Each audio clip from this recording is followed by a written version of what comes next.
হলদি, লবণ, মরিচ, অল্প লেবুর রস দিয়ে আমি মাছটা মেখে ভেজে নিয়েছি। এখন তরকারি বানাবো।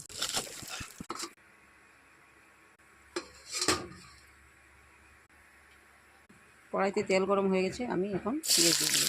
পেঁয়াজ ভেজে নেব।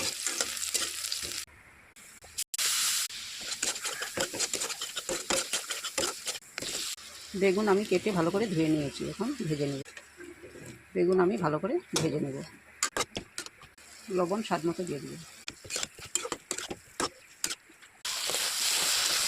বেগুন ভাজা হয়ে গেছে, জল দিয়ে দেবো।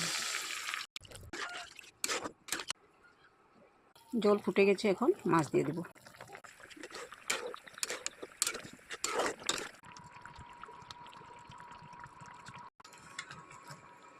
বেগুন দিয়ে মাছের সবজিটা আমার হয়ে গেছে, নামিয়ে নেব। এটা আমি নামিয়ে নিয়েছি। Thank you.